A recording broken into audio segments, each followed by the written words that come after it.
afternoon, everybody. Kim Becker and Drew Kreisman here for your weekly Colorado Rockies AMA. Drew, yesterday, a big win for the Rockies over the Reds, 17 runs total. I put money on the total being even, lost my money, but the game was fun.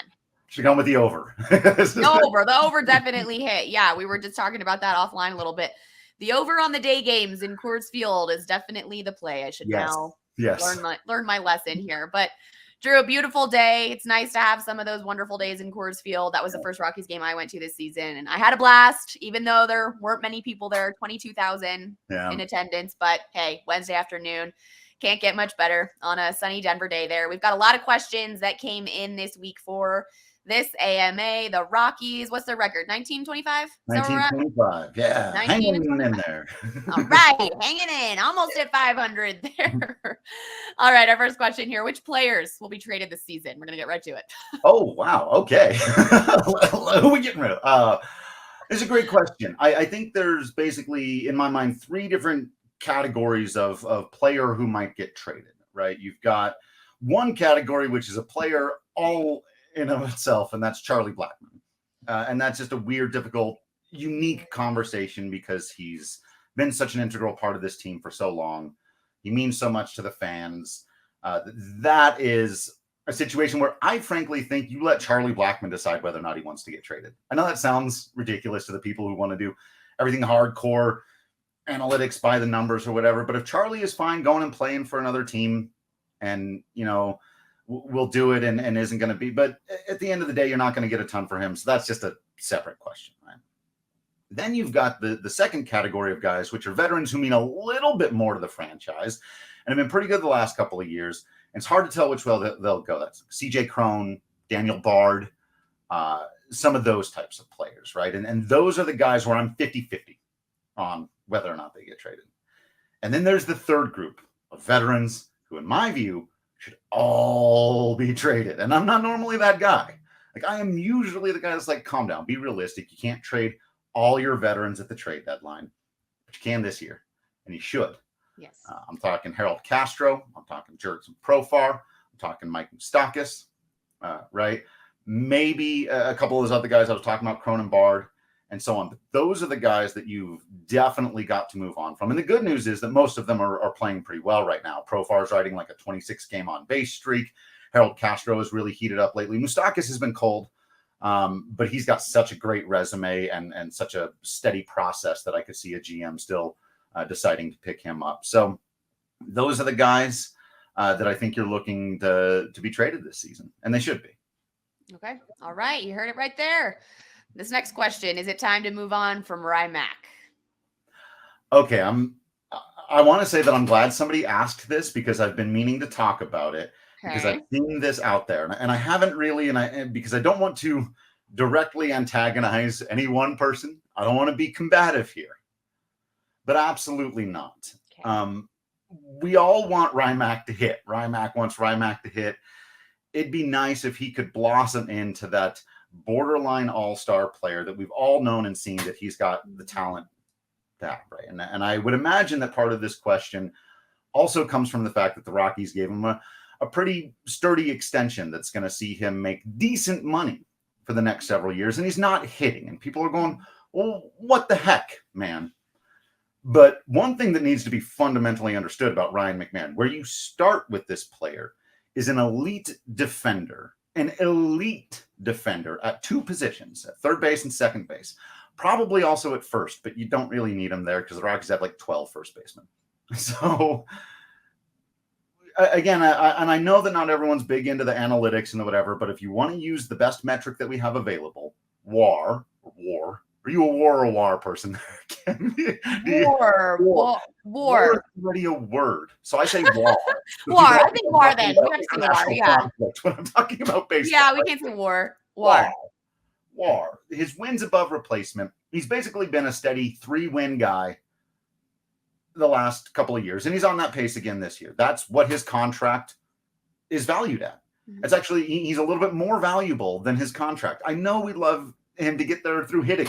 It's far more exciting when a guy is worth the value of his contract because he's hitting home runs rather than playing really great defense. But it is what it is. So No, it's not time to move on from Ryan Mac. Yes, it's always time to hope that he can hit more and do more offensively, and it has been frustrating to see him not reach that kind of potential that I think we've all seen be there. But just because that part is frustrating and he hasn't quite blossomed into maybe the player he could have been, that doesn't mean we should underrate what he is, the value that he's giving the Rockies. And it's, like I said, every bit worth the value of the contract. If you go and look up dollar per WAR, if you really want to get into it, he's there. Dollar per WAR. Dollar per WAR. Right? Different conversation. Very different conversation. Yeah, one we're not going to have here. Right. All right, this next question. Oh, this one's kind of sad. We were kind of commenting on this one before. Will the Rockies win 50 before they lose 100? Yes. Okay. And I'm pumping the brakes on this whole 100 loss thing. I got there. You and I had this conversation. I was not confident in the beginning, but the day after the Marquez injury, I really did think, boy, yeah, I don't know how they sustain this. And I'm still looking at like they're in a tough spot. The Connor Siebold and Carl Kaufman are not guys they thought were going to be making, several starts for this team. Right. But they have been, and they haven't been getting crushed. You know what I mean? So yes, they'll win 50 games before they lose 100. I'm not even convinced anymore that they're going to lose 100. I'm more back on that train of like, probably not. There's just good young talent here. The pitching isn't as terrible as I thought. They're not good, but they're not as terrible as I thought. And other teams are going to lose 100 on purpose. And that just makes it harder for the Rockies to do. It's not going to be a good season, folks, but the inevitability of 100 is not so inevitable. Okay, so when you say that other teams are going to lose 100 on purpose, you mean like they're going to tank their season to rebuild? Is that kind of what you're talking about? Yeah, so back to the previous conversation about trades, right? If another GM was running the Rockies and they had this roster, they would absolutely trade Charlie Blackmon and CJ Cron and Daniel Bard and all the other guys I talked about, Castro, Profar, and Stakis, right? And if you do that, you're going to lose more because those guys are pretty good and they help you win baseball games. And so a lot of teams do that very much on purpose. And the Rockies have just kind of been on record as saying that they're never going to purposefully tank. So, typically you'll see that. Some teams start the year that way. Oakland, I'm looking at you. But because of that, that's usually what happens, right? Last year was very similar, where the Rockies were among the worst teams in baseball. But at the deadline, teams like Washington, end up just trading every single decent player that they have and basically become a minor league team for the last 2 months of the season. And some people believe that that's a good philosophy and a good way to go. I personally don't, and neither do the Rockies. So that's why they typically don't lose 100. All right. Okay. Well, kind of staying on the same track here with the minor leagues. Who's the one person in the lower minors to look out for as far as potential long-term starters for the Rockies in the future? Any names come to mind? Ooh, interesting question. And this might depend on how I define the word starters. If you mean like starting pitchers, Gabriel Hughes is definitely your guy. First round pick last year. He's been great. He looks really interesting. Got good head on his shoulders. Like a lot of what's going on there. If we're going outside of, if by starters you just mean everyday players, not necessarily starting pitchers, Benny Montgomery, another first round pick from a couple of years ago, is really raw, toolsy outfielder, extremely impressive athlete. There have been some questions about his swing. It's quite frankly, it's ugly as hell. I don't know what to tell y'all, folks. It's an ugly swing, but he's hitting. He's hitting consistently. Now, there's still some tweaking that needs to be done there, but those are the kinds of things, when you're looking at the lower levels of the minors, I don't think we count Double-A at that point anymore, so we'll put Veen and Romo aside and say, I'll go with Gabriel Hughes as your pitcher and Benny Montgomery as your position player. Adiel Amador is playing nicely. I think you're going to see another big jump in probably mid-season when these places reevaluate the farm systems and start ranking the farm systems. I think you're going to see the Rockies pretty much universally in the top 10 come the middle of this summer. And that'll be pretty great because like a year and a half ago, with a lot of these same players, people were saying this system is awful. And so the Rockies have really managed to inject their system with quite a bit of talent just through like good development and decent drafting. Yeah. All right. Okay. And hard to believe, talking about midway through the season, we're already really a quarter of the way through the season. These guys have played 44 games already. I know. Crazy. Happens fast, doesn't it? So fast. It happens so fast. It feels like we just started this. All right. We've got a few more questions before we wrap this one up. 3 more to be exact. This next one. Why isn't Nolan Jones playing third base for the Rockies? What's going on?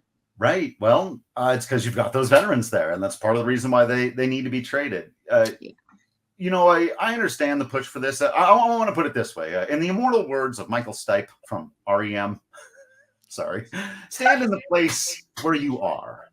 Stand in the place where you are. I wouldn't have signed these guys. I'm with the people asking these questions and clamoring for Nolan Jones, Montero, and all of it. But where the Rockies are is they have Mike Moustakas, Jurickson Profar, Harold Castro, and so on and so forth on the roster. And as I mentioned earlier, those guys are playing pretty well. Is it better for your franchise to simply cut them and get rid of them because they're not exciting, they're not fun, and they might not be worth a ton, and move to Nolan Jones right now? Or can Nolan Jones continue to rake in AAA for the next 2 or 3 weeks, month and a half? I get it's not fun. Right.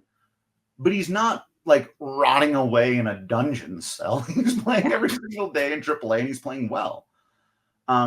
If the best case scenario, if we're standing in the place where we are, is to continue to let the veterans play well. You trade them when they've got some value rather than just cutting them for absolutely nothing. And then you bring up Nolan Jones. And he does become, hopefully, your everyday starting third baseman for the rest of the season. Ryan McMahon moves back over to second because Harold Castro has been traded. And you can run with it at that point. But, that's, in my view, the reason you can't do that is because then you're just burying these other guys. And I know there are a lot of fans who would say, just cut Mike Moustakas. He hasn't been good yet. But if you can get something out of Mike Moustakas and you've still got Nolan Jones, that's the better case scenario. And Jones isn't going to turn this season around, right? That's not what we're doing here. Right.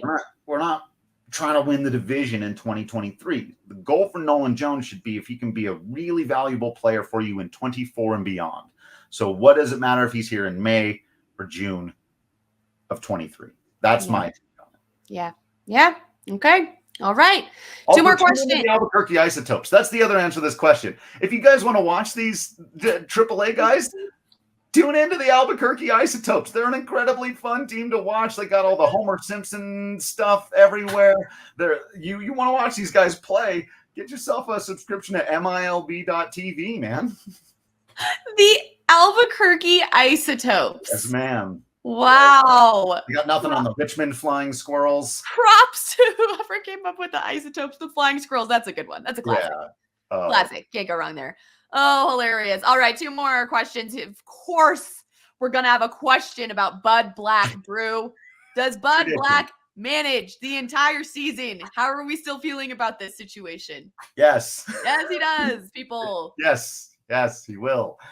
As has been stated, I think several points now, and it's basically an open understanding that the Rockies have a seemingly endless gentleman's agreement with Bud Black that he may manage this team for as long as he wants. And I have there are some days where I go, maybe they should go with someone who's a little more comfortable coaching the youth a bit. But I've actually talked to Buddy a little bit more about that, and I don't think he is in any way uncomfortable, coaching up the youth. He prefers his veterans, and he's trying to win baseball games right now. He's not going to come out and say, yeah, I'm playing for the future. He's playing to win every single baseball game. And there are some people who think that's a bad strategy, but that's not entirely his decision. Beyond that, who else you got? Who's going to come in here and coach the Colorado Rockies pitching staff better than Bud Black? Give me a name. Until then, This is it. This is what it is, people. And it's not Bud Black's fault. He didn't build this roster. He didn't trade Nolan Arenado. He didn't, none of it. None of this is Bud Black's fault. And in the long run, I think from a mental standpoint, from just a vibes standpoint, you couldn't ask for a better guy to be around and make sure that these young players come up. You don't want guys like Tovar, all the young guys we've talked about on this team. coming up and feeling like they're playing on a team that has no hope, that everyone's down all the time, everything sucks every game, and Bud Black will keep you away from that. The loser mentality, as they say. I don't like that phrase, but you don't want that. Nope. And Bud Black helps keep that away. Yep. All right, one last one to wrap this up here. Brenton Doyle is currently plus 8,000 for the NL Rookie of the Year. How much should I sprinkle on that bet? This is not my question, but I cannot wait to hear the answer because I'm a betting gal. So you know me, I'll put some money on this if you think it's a good idea.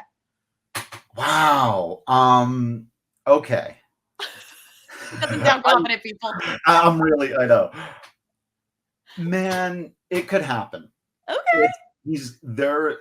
This is not one you want to lay your money down on, this phrase I'm about to say, but there is a glint in his eye. Sometimes there's a special sparkle when a young player in any sport, you all know, we've seen it happen before. There's something about the vibe in his bones right now that he can just keep it going.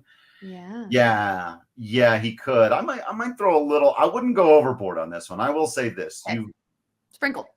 Nuggets fans today are getting a very frustrating and harsh reminder that sometimes the people who make these decisions don't watch your team.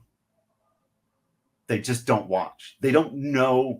I would say that 90+% of the people who will be voting on Rookie of the Year don't know who Brenton Doyle is right now today. Yeah. That's a very good point. Very good point. That we're all, like you said, noticing it in the Nuggets, the NBA, absolutely. And that's talking about a guy who has already been an MVP twice. Right. That no one really should have been. Looking over. So that's a good point. Year after year after year. Yep. So the Rockies get that same thing times 10. Yep. And there's less pushback because most people just agree that the Rockies are a terrible franchise. And so people don't stand up for it. And that's why Todd Helton doesn't have an MVP. It's why Matt Holliday doesn't have an MVP. It's why Nolan Arenado doesn't have an MVP on his mantelpiece, right? Yep. And so it's why Troy Tulowitzki didn't win Rookie of the Year in 2007. I could go on and on and on. So Brenton Doyle could end up being the best rookie in baseball this season, coming in second or third in Rookie of the Year voting.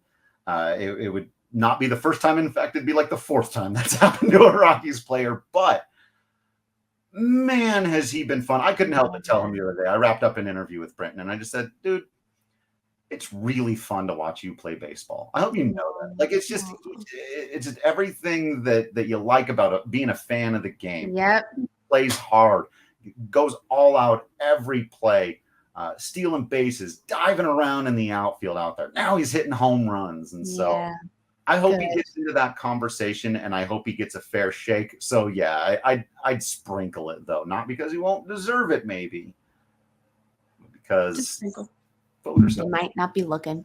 Makes sense. That's a very good point. I'm glad we asked that question because your insight on that one was super helpful. So to whoever asked that one, sprinkle. Yeah. Sprinkle. Just sprinkle. All right. Drew, thank you so much. This one was fun. I actually am having a great time following the Rockies, and I look forward to these every week because I think there's still some great stuff that we can talk about. And you know, at the end of the day, it's like being there at the game at Coors Field yesterday reminded me too, like these are human beings and they want to play. And after the tiff with Bryce Harper and the Phillies too, you know, you're kind of just like, oh, you kind of want to stick up for him a little bit. So it's nice. It's nice to have this. And, you know, we're still the home team. Got to root for the home team. I find it's an easy group of guys to root for. I get it's hard to root for the Rockies and it's almost impossible to root for Dick Monfort. Right. But this group of guys, one of the easiest bunches I've ever been around to pull for individually. Yeah, I like it. All right, Drew. Well, thank you so much. We will see you right back here next week for another AMA. Love it.